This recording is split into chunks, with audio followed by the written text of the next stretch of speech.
3 times. That should have been red flag number 2. You better give me a hefty tip. The side door was tucked between 2 dying shrubs, barely visible from the street. I knocked 3 times like I was asked, shifting the pizza bags in my arm.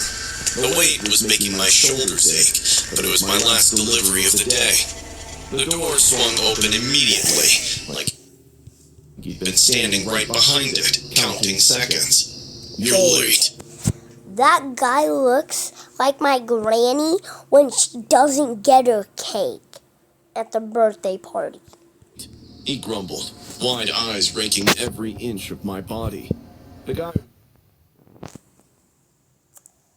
That looks like a cartoon character from 189.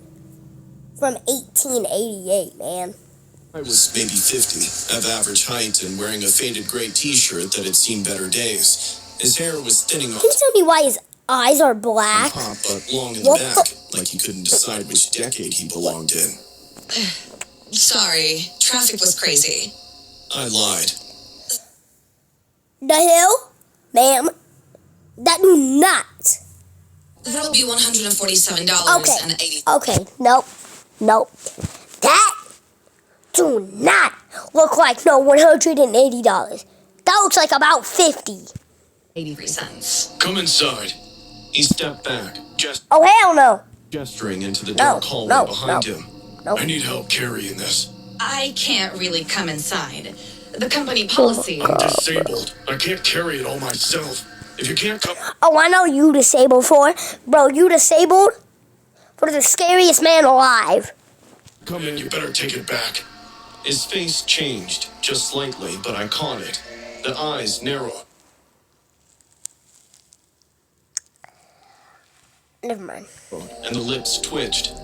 I looked at him standing there. Neither a cane nor a wheelchair was in sight. His disability was either invisible or non-existent, but I couldn't definitely take the order back. Okay. Just to the kitchen. I said, maybe there were people with invisible disabilities. Maybe I was being paranoid. But even Bro, in you my are paranoid. overworked, delirious state, I knew I was lying to myself. The hallway smelled all wrong, not with the stench of rotten food or cleaning products or even mustiness. It was some repugnant chemical, so strong it made my nose burn and my head spin. I followed him deeper into the house, past a living room where all the furniture faced the wrong direction, away from the TV and toward the hallway we just walked through. Kitchen's this way, he said, but he was leading me toward a door at the end of the hall. You know what that is called? It's called a basement. It's called a basement, bro. When my family gets back, I'll stop. I don't know if my family... Let me check,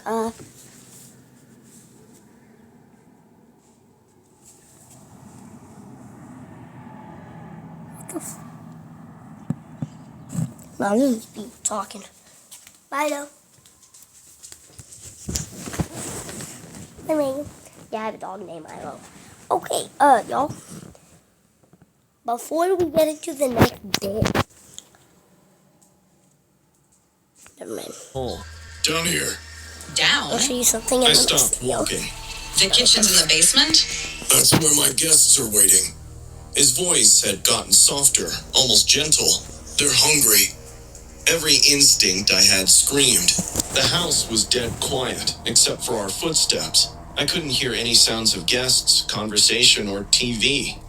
You know what? I'll just leave these here on the counter. I said, setting the bags down on a small table in the hallway. Your guests can come up and get them. No, he barked. They can't come up. They're all old men. He moved between me and the front Yeah, I don't door, hear no casually, voices. like he was Brownie. just adjusting his position. But now I'd have to go through him to get out. My guests don't like waiting, he continued. Especially not the new ones. They get cranky when they're hungry.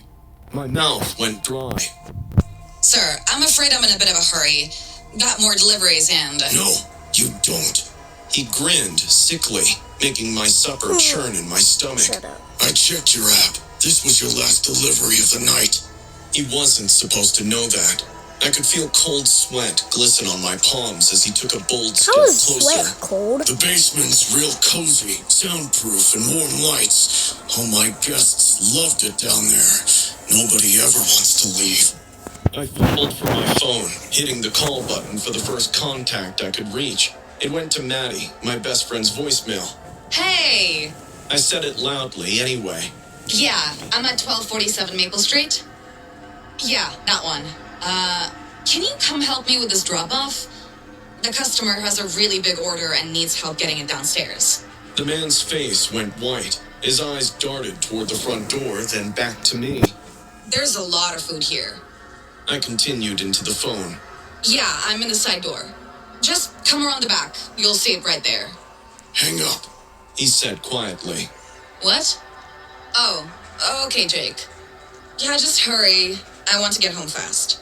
I ended the call and looked at him. My coworkers went out. It should just be a minute. For a moment, white spots danced in my vision as I watched his eyes twitch darkly. I used the distraction to hurriedly walk past him, trying not to run and keeping my breathing steady. My hands were shaking so badly I could barely turn the door handle. We're waiting for the girl! What's taking so long? A sleazy voice boomed behind me. There were more footsteps. She had company. I had to let her go. He snapped. I made it to my car, threw it in reverse, and backed out of the driveway faster than I'd ever moved in my life. In my rearview mirror, as I drove away, I caught a glimpse of his garage.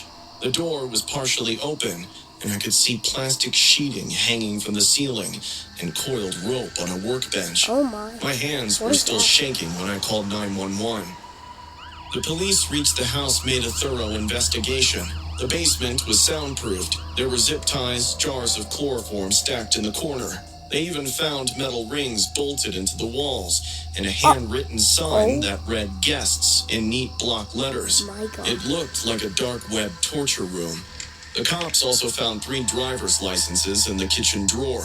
All young women about 20 who'd gone missing over the past 2 years after their late-night deliveries. I keep thinking about that room, the plastic sheeting, and how he knew it was my last delivery.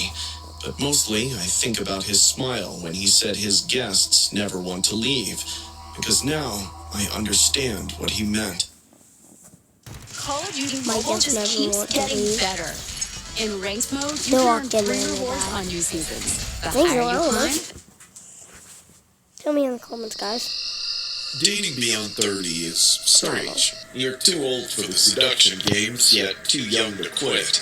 That's when I tried a local dating app recommended by a friend of mine. I matched with a 29-year-old girl named Bro, is it Claire. called Tinder? She was a brunette with big green eyes and a charming smile. We met at this charming, small cocktail bar down the block. At first, I assumed it would be awkward, like I'm gonna every go get previous my date I've been on. stick to kill But someone. Claire, well, let's just say she seemed different. When I got in, she was already waiting for me at the table, dressed in this cute red skirt paired with a white tank My top. name is Johnny. She smiled, and I smiled back. We hit it off instantly. She was smart and witty and made good jokes instead of boring small talk. And she listened. What more can a man ask for, right? After a couple of drinks, I asked if she wanted to return to my apartment. She did not hesitate. I live alone in a decent flat on the top floor with an open layout. When we entered, she complimented the artwork, lighting, and even my playlist. But then she glanced at my bookshelves, which were mostly empty other than a handful of books. You don't collect Labubu? The what? Labubu? La Boo The Boos? designer toys? The hell? You've never seen them? Those fluffy She little got out her phone creepy and showed me demons her wallpaper. that I got It was online. a wide-eyed, sharp-toothed small creature that resembled a hybrid between a rabbit I've and never a had it. goblin. I've never had one. She then started scrolling her album and showed me photo after photo of glass cases loaded with toys. There were of various I need to colors, get sizes, some and expressions. Let me kiss Some her. were smiling while others were snarling. I have over 70, and each one is unique. I tried not to laugh. Unique? And 1 sec, guys. I need to mute something, cause like, I don't know, just, it's nothing personal, it's just, I need to go to the bathroom. Tubby. Mute. I don't know.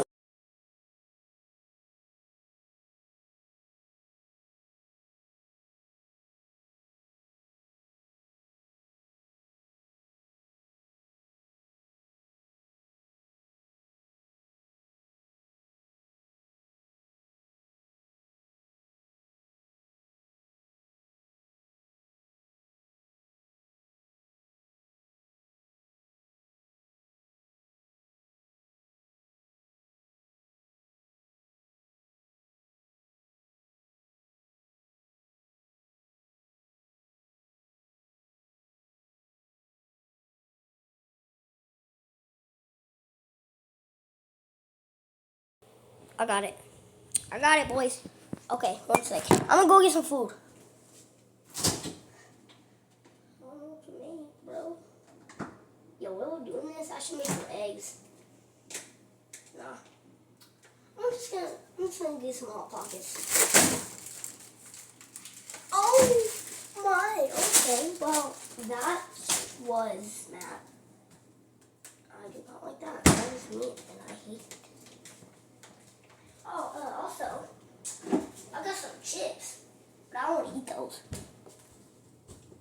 I'm sorry if y'all waiting, bro. I'm just so sorry, bro. I'm just getting myself quick. Oh, shh. Okay. Oh my god, I'll play it for you. These things? Honestly, they resemble devil rabbits. Probably the What I creepiest said. toys I've ever seen. I didn't say that. Suddenly, her smile faded, her eyebrows furrowed, as if I had deeply offended her. They're gorgeous. I've seen them, but Simply don't get it. I shrugged and thought the best way to diffuse the situation would be to play cool. Okay, sure. To each their own. She stared at me for a second, and I could sense something had changed in her. She was no more the person she was last hour. How can you not like them? She inquired, as if she was giving me a second chance to rethink. I chuckled. Honestly, if I ever saw one of those in my house, I'd probably burn it. That was the exact moment when everything went awry. Her expression went blank, her pupils dilated, making her eyes oh, you scarier. could. She stood up slowly and walked to my kitchen counter without saying anything.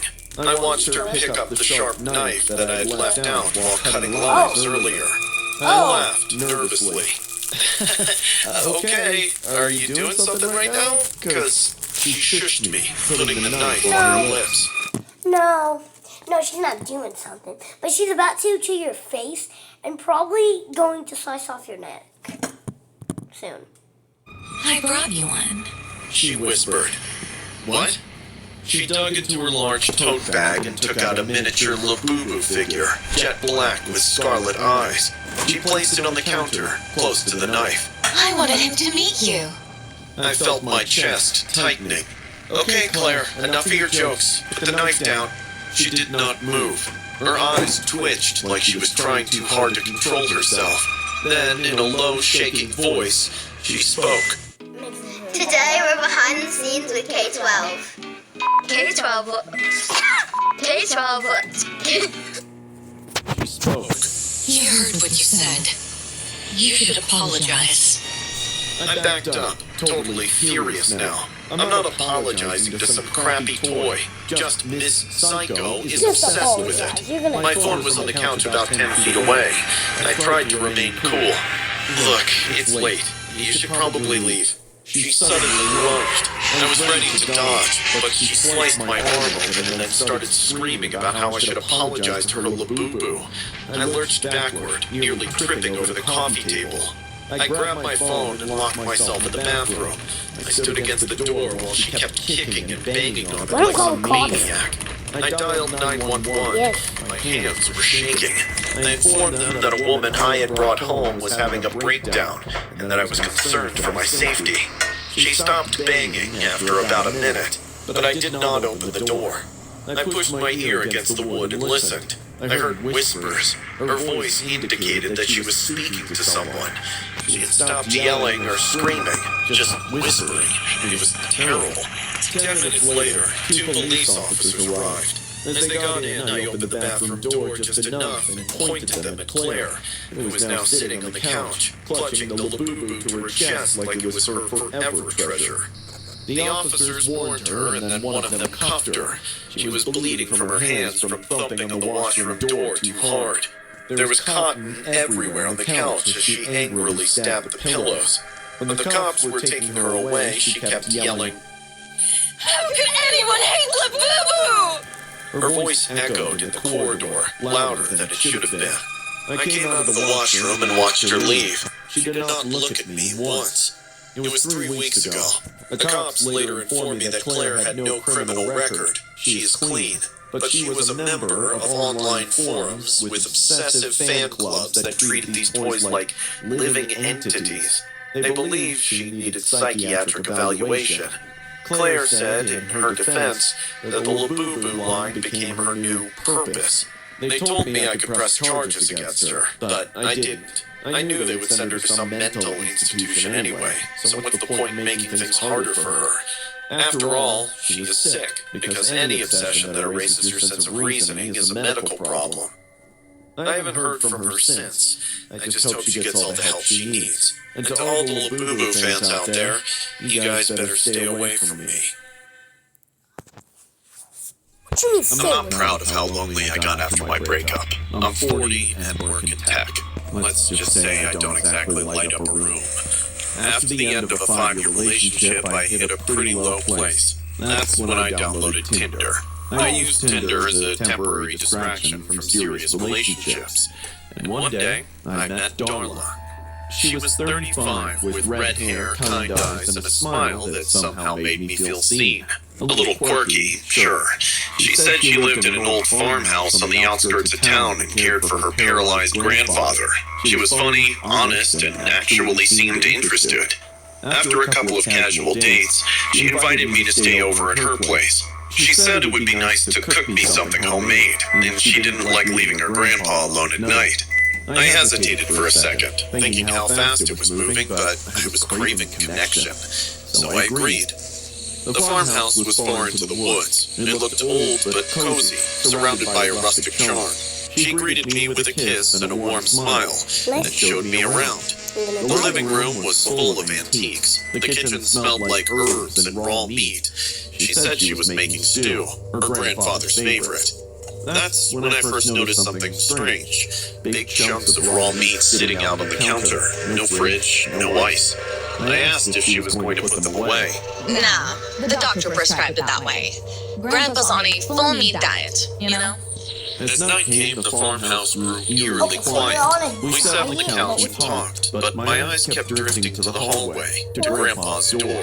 She said he was paralyzed, couldn't speak, and hadn't left his bed in years. But I never once heard him. No creaks, no coughs, nothing. At around 11, she got up, saying she needed to change her grandpa into sleeping clothes and give him his medicines. After she left, I started to feel bored, so I wandered around the house. I walked over to the basement door. Out of curiosity, I opened the door, and a wave of reeking odor hit me in the face. It smelled like something died down there. I grabbed my phone for light and started down the wooden stairs. As I descended, my knees started trembling. There were jars, dozens of them, filled with what looked like human parts. Fingers, eyeballs, and pieces of flesh floating in cloudy red fluid. There were crates stacked with bones. Some still had blood and skin on them. And hanging from the ceiling on rusted meat hooks were human torsos, cut open, ribs exposed. One still had a wedding ring on. I threw up right there. What the hell? Suddenly, I heard a sound upstairs. The bathroom door swung shut. I rushed up the stairs, locked the basement door again, and returned to the couch just in time. Darla smiled at me. Everything okay? I forced a grin. Yeah, just stretching my legs. My brain was screaming. I needed to get out, fast. But I noticed a deadbolt on the front door, and there was no key in sight. I didn't want to raise suspicion, so I told her I was worn out and asked if I could lie down. She agreed and led me down the hallway, right past her grandfather's room. The door of the room was open, and I saw this small window near the bed. The window was just large enough for me to climb through, which was likely my only escape route. She pointed at me at the guest room across the hall. I'll be back in a minute with blankets. Just make yourself at home. As soon as she left, I tiptoed into Grandpa's room. It was pitch black. I used my phone again, low brightness. He was lying in bed. His face was hidden behind a curtain hanging from the ceiling, like in hospitals. There were stacked up plates under his bed with flies buzzing on them. My blood curled, thinking I was in the same room with the cannibal. I kept my eyes on him and moved toward the window. It was old and stiff, but I managed to slide it open inch by inch without making much noise. I was almost done when I heard slow, raspy breathing coming from the bed. I froze. I looked back, and without warning, the man's head turned. It snapped to the side like a doll, with his eyes opened wide, and I swear on my life, he smiled. Not a soft smile, a grotesque, crooked grin that stretched too far. His teeth were sharp and filthy, like they'd grown past what was human. I panicked and climbed out the window, scraping my arm on the way down. I didn't stop to look back. I just ran through the woods until I hit the main road. I hitchhiked to a gas station from where I called the cops. They went back to the house that night. Here's the part I still don't understand. When they got there, the house was empty. Darla, Grandpa, and the horror in that basement were all gone. They said the place hadn't been lived in for years. They showed me property records. The last listed owner was a man named Roy Miller, a butcher. He had been paralyzed after a farm accident in the late 90s. He died in 2003. And Darla? There was no record of anyone with that name connected to the property. No license, no social, nothing. I check the news every week for stories about missing men, and I can't use dating apps anymore. But sometimes, at night, I'll dream about that house. And in the dream, I'm back in that room, staring into those wide, dead eyes of that old cannibal, as the broken grin slowly stretches across his face. Family proof your family. Not to Police mention, alerts I've by heard Black of 360. which is even more scary.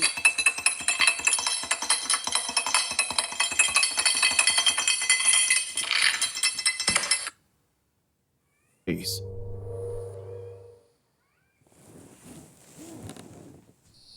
The neon sign reading Sunset Motel flickered like a dying heartbeat. I sat in my dead Honda, staring at the place that looked like every horror movie's opening scene. But at 2 a.m. on a deserted highway with my phone at 3% battery, this dump was my only option. The desk clerk barely looked up when I paid cash. His eyes were bloodshot, and he smelled like stale cigarettes. The room was exactly what I expected. Brown carpet that squelched under my feet, a bedspread that probably hadn't been washed for years, and walls thin enough that I could hear every movement from neighboring rooms. But I was exhausted. The bed would have to do for a few hours until the tow truck could come at dawn. I just kicked off my shoes when somebody knocked on my door like they were in grave danger. Don't open the door. I looked through the peephole and saw a teenage girl, maybe 17, with mascara streaked down her cheeks and blonde hair matted against her head. She was shivering in a tank top and shorts, arms wrapped around herself. When she looked up at the door, her eyes were wide with panic. Please, can I use your phone? My boyfriend, he just dumped me and took off with my stuff. I need to call my friend. Every instinct I had screamed at me in a big no, but looking at her through the peephole, seeing how young she was, how scared, I couldn't just leave her out there. I cracked the door open, Yes, you chain can. still attached. Yes, you can. You can leave her out there. Are you okay? Please, I just need to make one phone call. I promise I'm not crazy or anything. Jake, my boyfriend, we had a huge fight and She held up empty hands. my friend Sarah lives nearby. She'll come get me. Against every horror movie rule I'd ever learned, I opened the door. She practically fell inside, still shaking. Up close, I could see she was even younger than I thought. There was a small bruise forming on her left cheek. Thank you so much. What about makeup? She took my phone with trembling hands. I'm Megan, by the way. I'm so sorry about this. She dialed quickly, like she knew the number by heart. While it rang, she looked around the room. Her eyes lingered on my luggage longer. Sarah? Yeah, I'm at that motel. The Sunset one? Off Highway 76. Room 237. Yeah, a lady. No, she's cool. Real nice, actually. Blonde, probably late 20s. Traveling alone. My blood went cold. That wasn't how you describe someone to a friend picking you up. That was how you describe someone to... She can't. I saw her car outside. It's broken down. Megan's eyes met mine, and I saw something that made my skin crawl. She wasn't scared anymore. She was calculating. I reached for my phone, but she stepped back, still holding it. 10 minutes? Perfect. She nodded at whatever Sarah was saying. I backed away slowly, trying not to show my panic. I think you should leave now. Megan smiled, and it was the most terrifying thing I'd ever seen. Sweet and innocent on the surface, but her eyes were dead. You know what's funny about people like you? She said, still holding my phone. You're so desperate to be good. To help. And it makes this so much easier. She walked to the window, peering out at the parking lot. Sarah's bringing friends. They're really excited to meet you. I bolted for the door, but she was faster than she looked.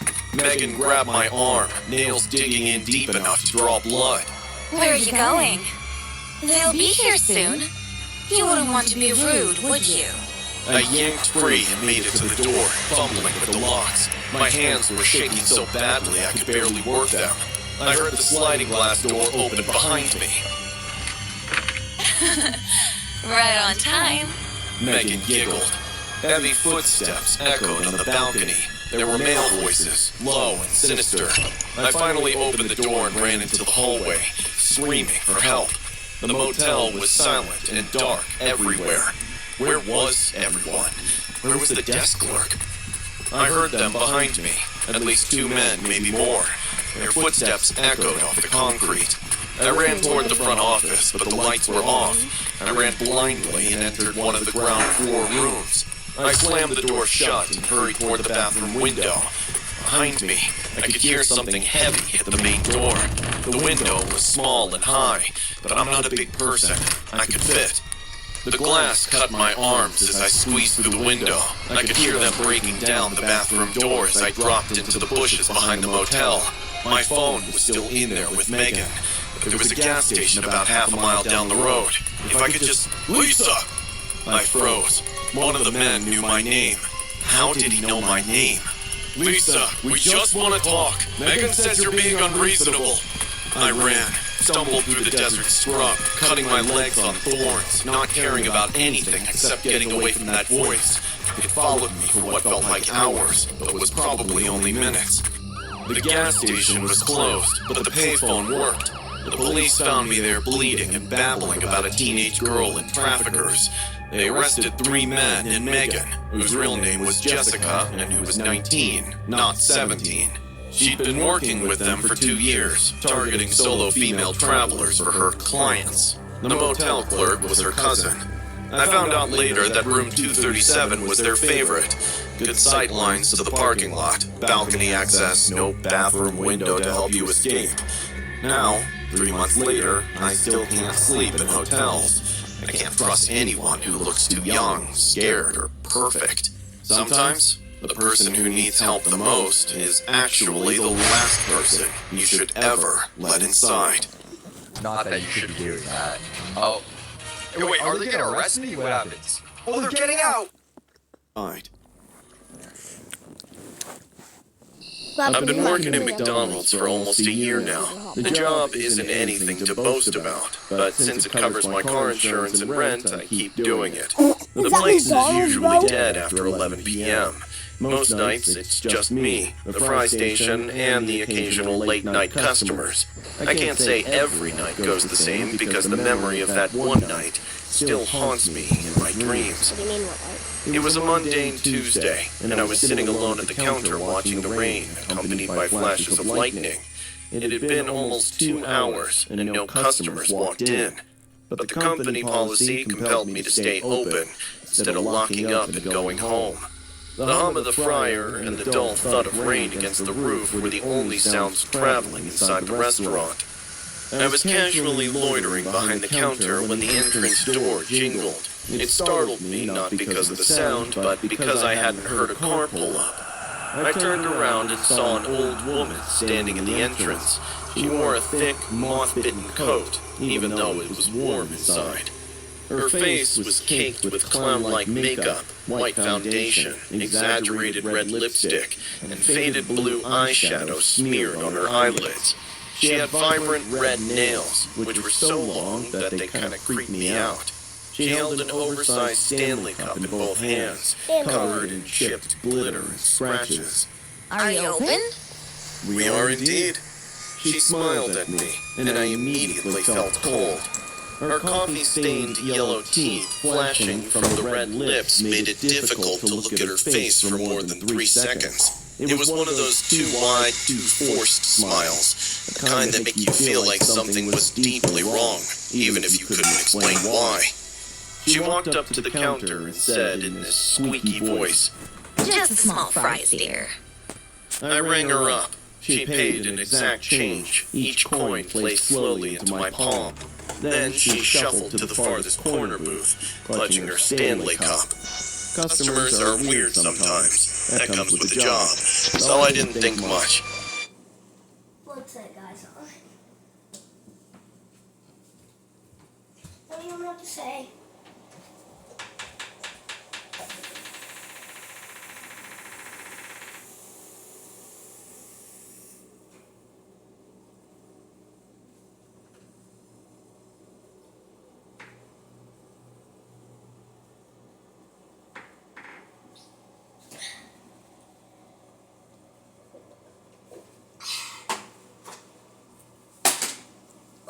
I dropped my stylus.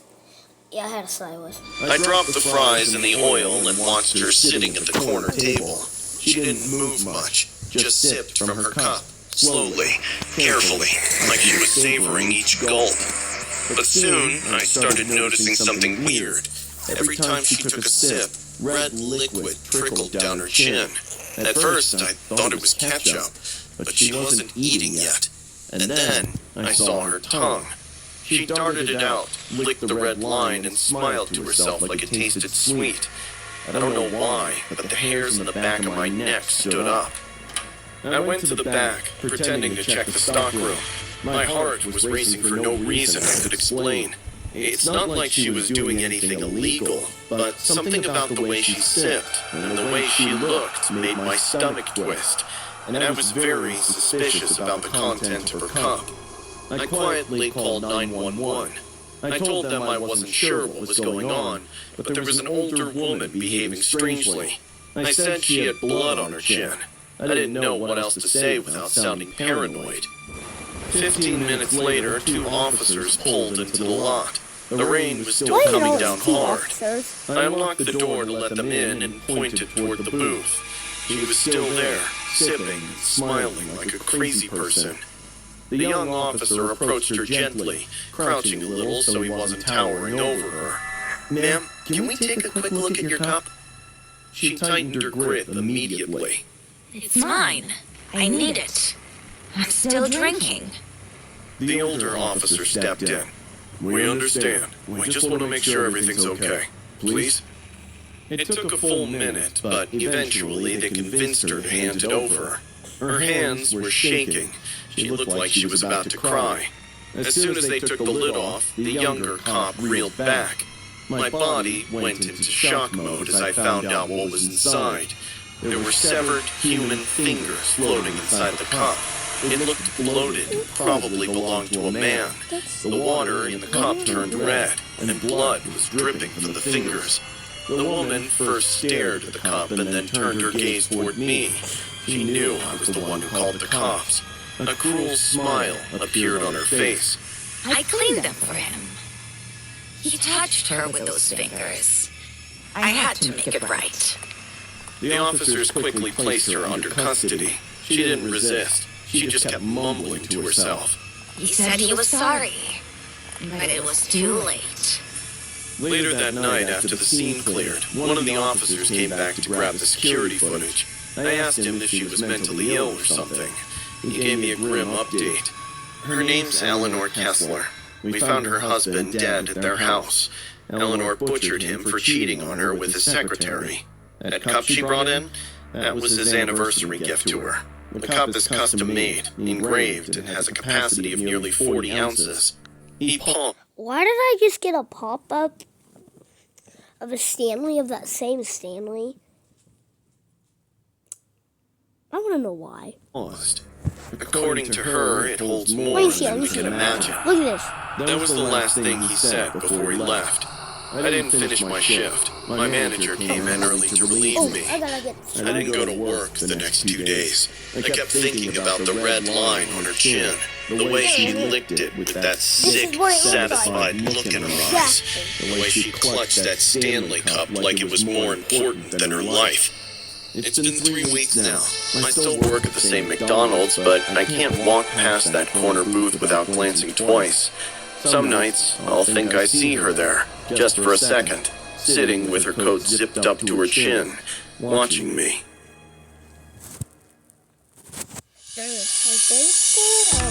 Frenetics. Oh, Our mission is to provide timely. No, this is the 6th. Oh, wow. I've worked the closing shift at Burger King for almost a year now. Most nights are the same. A few late night drive-through customers and a quiet dining area. But last Tuesday wasn't like the others. I was alone in the front, mopping the floor near the soda machines. All I could hear was the hum of the freezers and the occasional thunder outside. I was hoping to leave early when the doorbell jingled. I looked behind, assuming it was someone trying to sneak in last minute for a Whopper, but it wasn't the usual drunk adults. A little boy, maybe 6 or 7, barefooted and completely drenched in the rain, was standing next to the entrance. He wore a torn white shirt with muddy stains. His face was down and rainwater was dripping from his disbelieved hair. I could barely see his face. "Hey, kiddo, you need something?"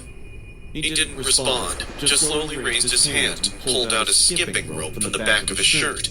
He took a few steps in and started hopping from chair to chair, slowly. He started humming this eerie tune. I can't even describe it. Like a nursery rhyme being played backwards on a toy piano. Soon, a spooky sensation began to permeate my body. Who is this kid? Why is he out so late? That too, in such weather. He was totally unbothered by my presence, continuing to hop and hum. "Hey, kid?" I called out, trying to keep my voice calm. "Are you alright?" Suddenly, a bolt of lightning flashed nearby, and the electricity cut out.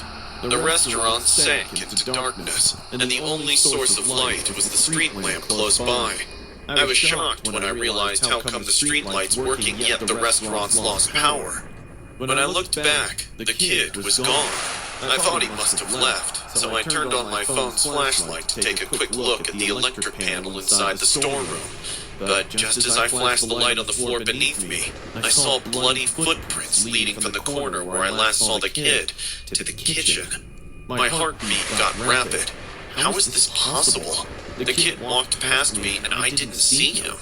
The suspicion grew in my mind as I began following the footsteps. Once I stepped into the kitchen, I saw the kid again. He was standing near the back door, watching the rain with his back facing me. "Hey, where are your parents? Do you want me to... Why did you let me die?" My jaw dropped hearing his question. "Let you die? You let me die. You didn't save me, and you could have." He kept talking without looking back at me, and it made no sense. I've never seen this kid in my life. I don't know why he's here and what he wants. And above it all, he's saying he's dead. I realized this kid must be sick or not well mentally. I started walking closer to him, saying, "Look, kid, I'm gonna call the cops for you and they'll take you to your parents. Can you tell me where you live?" Just as I took small steps toward him, my eyes suddenly darted at the floor under his feet, and I noticed drops of blood. Blood was dripping on the floor, and it was dripping from the kid's body. Slowly, the dripping grew denser and faster. The entire floor went red with blood in seconds. I stopped and watched the kid shake, making bone-chilling cracking noises. His head twitched like he was having some kind of reset. Fear engulfed me, and I started backing away. Something at the back of my mind whispered into my ears that it might not be a good idea to get near him. The kid, still facing his back at me and dripping blood on the floor, said one last time, "You shouldn't have let me die." I wanted to scream back, saying I never knew him. He might have been mistaking me for someone else when he turned around. First, I noticed his face. His eyes were huge and exuding a black liquid. The skin on his face was filled with blue veins that might pop at any minute. And then I saw his torso. His stomach was sliced open with his entrails hanging out. Now I understood why he bled so much. He raised his one arm towards me and started taking smaller, robotic steps, repeating the same words. I was dumbfounded with the entire scenario unfolding in front of my eyes, and I was so stunned that I forgot to run. As the kid kept getting closer to me, his entrails started falling out. The squishy sound numbed my ears. The stench of blood, sweat, and something burning made the air unbreathable. First, his intestines fell out, then, one by one, his internal organs. It was like witnessing a horror movie happening in real life. He broke down on the floor, yet kept crawling towards me, raising his arms like he wanted to get a hold of me anyhow. And when he was just So he died, basically. inches away, his bloody little finger touched my feet. It was the coldest touch I've ever felt in my life. I couldn't keep my body steady anymore. I let out a blood-curdling scream and fainted. I woke up in the hospital 2 days later with nausea and a high fever. The Burger King manager came to see me. I told him everything I saw and felt. His face darkened with sorrow. He revealed a lesser-known tragedy, reassuring me what I saw could be real. He said years back a kid went missing from a birthday party at our Burger King restaurant, suspected of being kidnapped. His mutilated body was found in a ditch, and the kid's parents left no stones unturned. During interrogation, a cashier told the cops about a tall, lanky man following the kid, but he ignored the guy, fearing he'd offend a valuable customer. That was the moment the kid's question made sense to me. He blames us for his death, and honestly, the Burger King employee did let him die. I didn't quit my job. Instead, I changed my shifts. Now we keep a photo of the kid in the restaurant, hoping one day someone comes forward with information about his murderer. Home run! That's my girl! She's a star. Yeah, since I started giving her children's Claritin, she can actually play without allergies getting in the way. I should try that. About his murderer. My name is Linda. I'm 25 years old and I work the night security shift at Glen Glow Amusement Park. It's an old, nearly forgotten park at the edge of a forest, just outside town. Most nights are quiet, a little too quiet. When the rides are closed and the lights are turned off, all I can hear is creaking metal, accompanied by rustling wind. But every now and then, I believe I hear the carousel music start up by itself. It doesn't last long, yet it sends shivers down my spine. I've had weird nights before, sure. Drunk teenagers sneaking in, raccoons setting off motion sensors, and even a homeless guy once slept inside the House of Mirrors. But nothing, absolutely nothing, could have prepared me for what happened last Tuesday.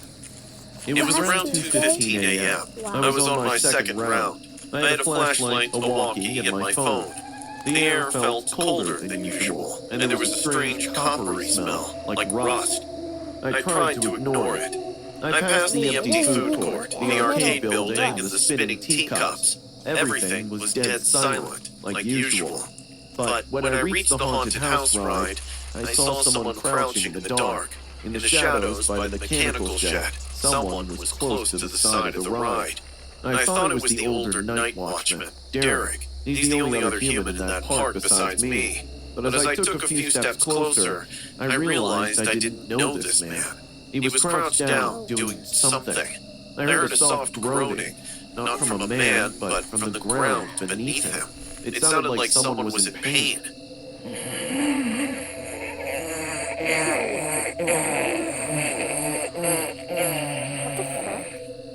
I called out. Oh my god, bro. Hello? Sorry. Who's there? I didn't mean to say The man didn't answer. He stayed crouched, like an animal over its prey.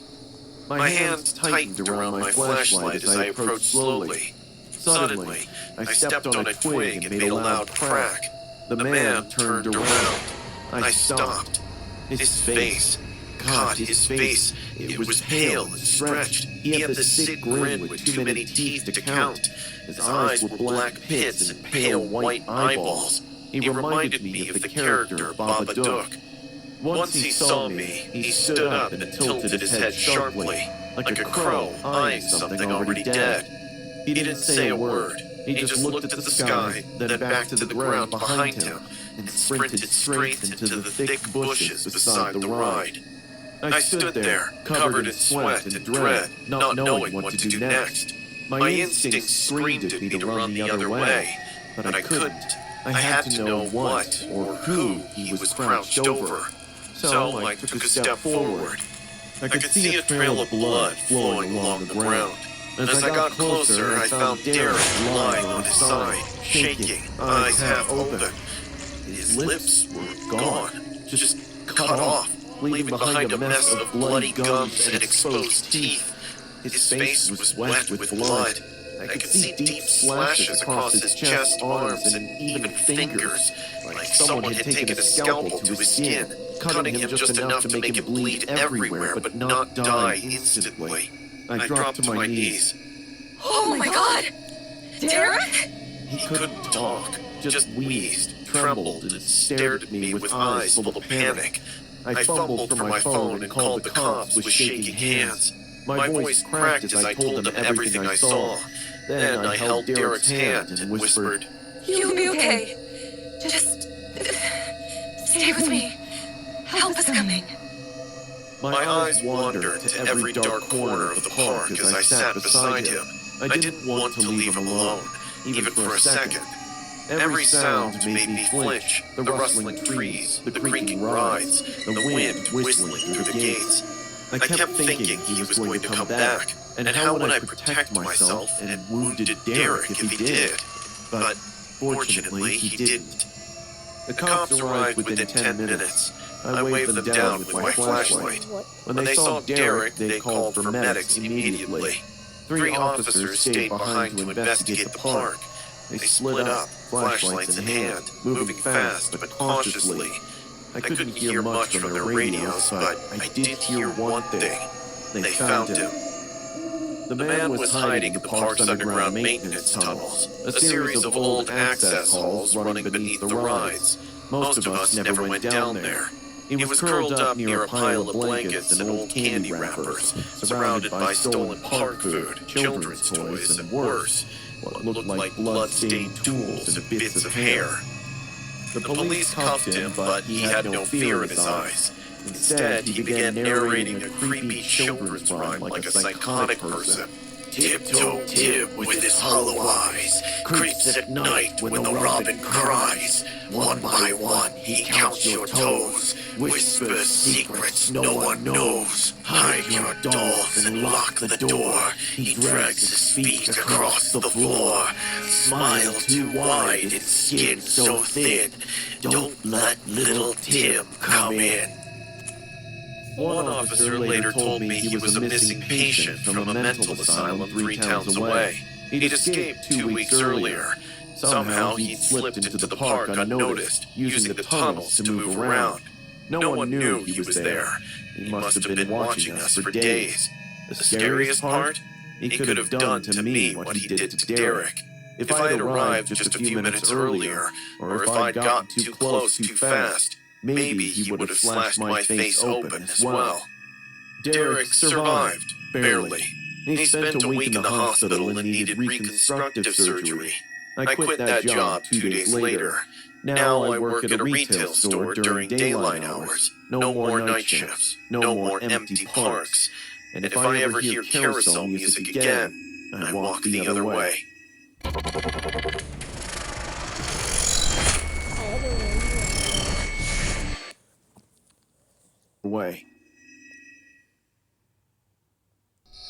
This happened about 4 months ago, and even now I still double-check every window before going to bed. It started with a Tinder match. His name was Liam. He was a photographer, the artsy kind. His profile was filled with striking black and white portraits, mostly people, but the way he captured emotion in their eyes, it was impressive. He was a smooth talker, and our conversations were engaging. He wasn't pushy like some of the other guys I'd met on Tinder before. So when he invited me for dinner at his place, I said yes. He was excited to show me some of his unpublished work. Honestly, I was flattered. I'd been through a bad breakup recently, and the attention felt nice. It was a Saturday night. Liam's apartment was in a quiet building just outside the city. The inside was very minimalist. Clean white walls, just enough furniture, and lots of black frames everywhere. Once I started observing the photos, a weird feeling crept into my mind. That's what made me feel a bit off. The photos. There were dozens of them, lined up perfectly. Every inch of the wall seemed to have a face staring back at me. They weren't normal portraits either.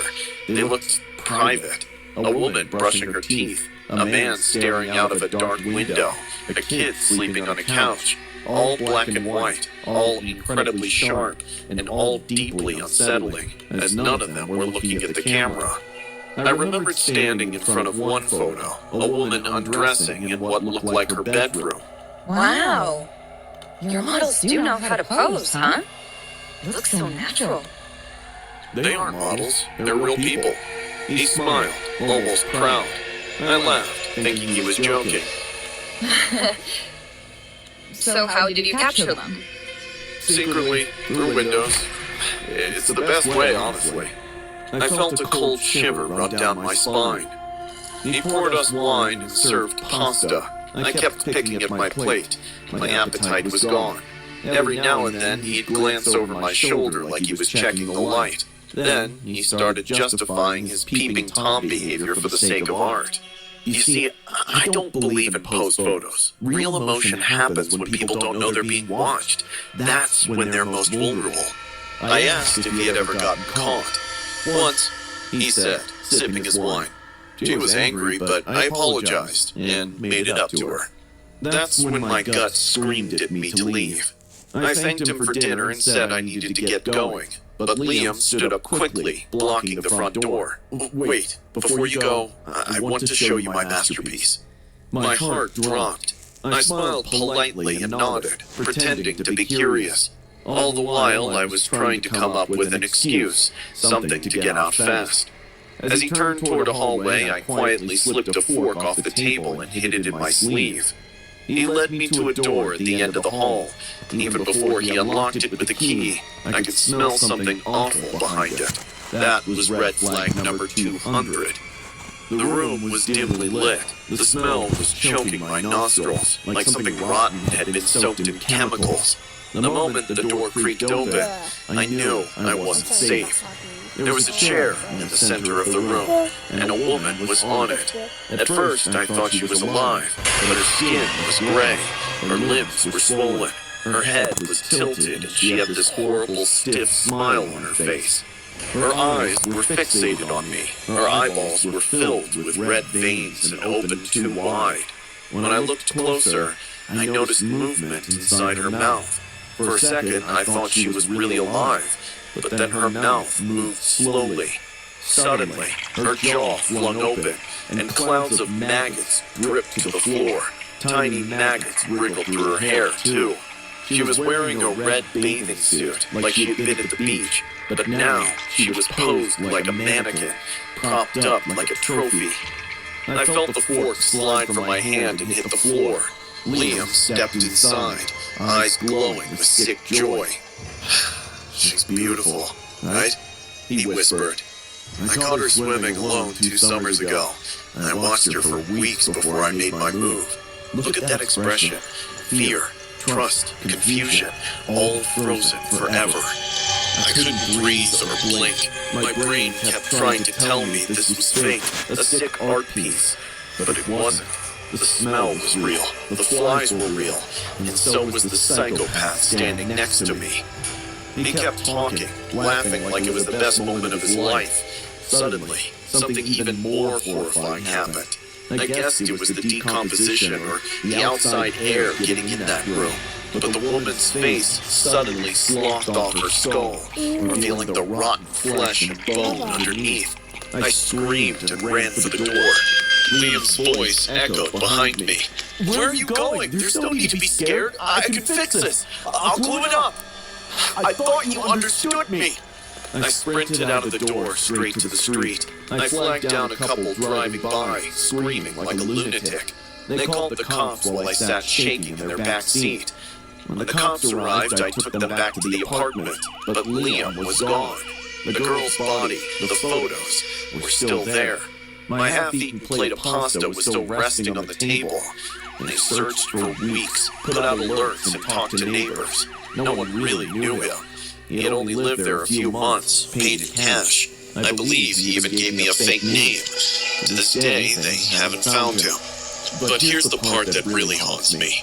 About a month after everything happened, I received a package, no return address. Inside was a single photograph. It was me, sitting at a cafe with a coworker. I could tell the photo had been taken from outside the window. Oh, I'm scared now. I'm joking. I'm not scared. But this actually looks really good. The window.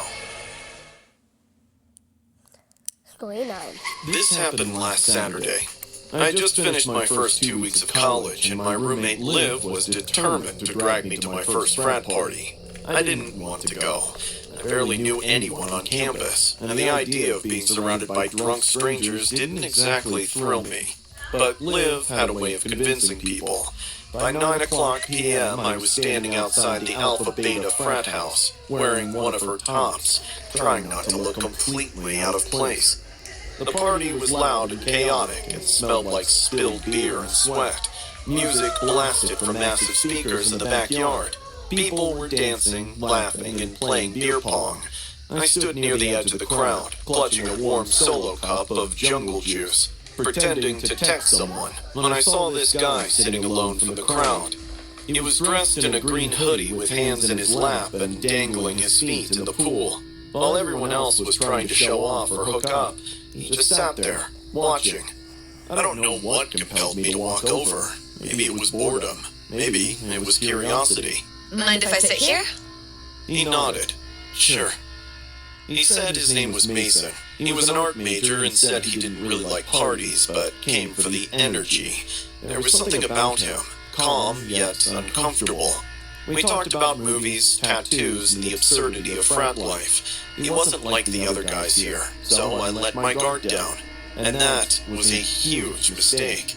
Midway through our conversation, he rolled up the sleeve of his hoodie. Check this out, he said. It was a tattoo on his forearm. A creature, big round eyes, sharp teeth, tiny ears. It looked like a demonic rabbit, cartoonish but disturbing. This is Labubu, he said, touching the ink. Okay, so 2 of them are about Labubus. And nothing else. I don't know. But some Generally, I collect them, every version. We're kind of like soulmates.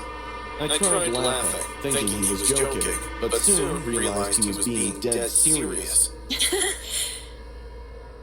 Oh, aren't those like creepy kid toys? He still didn't laugh. They're misunderstood. People make fun of them just to act cool. I gave an awkward chuckle and stood up. Anyway, I should find Liv. His eyes followed me as I walked away, but he didn't say anything. By midnight, the party was dying down. Liv had disappeared with some guy, and I didn't feel like waiting around. My dorm was only a 10-minute walk, and I figured I'd be fine. I put in one earbud and started heading back. It was a quiet night, empty sidewalks, soft breeze, no traffic. I remember thinking how peaceful it was. In that moment, I told myself that college might turn out to be fun. But all of a sudden, I began feeling nervous. I stopped the music and heard footsteps. Someone was walking behind me. At first, I didn't think much of it. Probably just another student heading home. But the steps didn't fade. Instead, they matched mine. When I slowed, they slowed. When I stopped, they stopped as well. I turned around. Under a streetlight, maybe 20 feet back, stood Mason. He was wearing the same hoodie. His arms were stiff at his sides. His head was slightly tilted. I blinked. Mason? He didn't speak a word, just smiled. Something about his smile made me fear for my life. He then jerked his left shoulder twice and started chanting something. It took me a moment to hear exactly what he was saying. I listened carefully and heard him saying, "La Boo Boo." He spoke like a toddler who just learned to talk. La Boo Boo. My stomach dropped. What do you want? I screamed while stepping back in caution. His footsteps picked up behind me. "You made Labubu sad!" he called out. I didn't waste a second more. I turned and started sprinting. I could hear him chasing me. His steps weren't even footsteps anymore. They were loud, heavy thuds, like someone running unevenly or low to the ground. He was screaming that I offended him by insulting his soulmate. My dorm was a block away. I ran across the lawn, fumbling with my keycard. I slammed on the door and swiped my keycard. At the first try, the reader flashed red. Mason was inches away. With shaking hands, I swiped again, and finally, it turned green. I yanked the door open and slammed it behind me, locking it just as his footsteps reached the pavement. He was standing right outside. I could see him through the glass on the door. His breathing was heavy and ragged. His face was blank, but his eyes looked evil. He leaned close to the door and whispered, "You made Labubu sad. You shouldn't have." I backed away, heart thudding. I grabbed my phone and called campus security. They arrived 10 minutes later, but Mason had left by then. I complained to the authority who checked on him, but that freak lied to their face, saying he never even met me. Since there was no evidence, no actions were taken against him. I thought maybe that would be the end of it. The next day at around 3 a.m. in the morning, I heard something slide across the floor. I sat up. There was an envelope on the ground. Someone had pushed it under my door. Once again, There was a photo another envelope. in it, taken earlier that night, sitting by the pool next to Mason. In the bottom corner,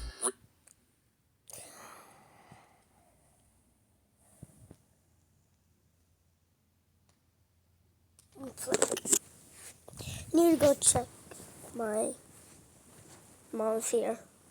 I won't on the video. Maybe. Probably not. Probably not, but maybe.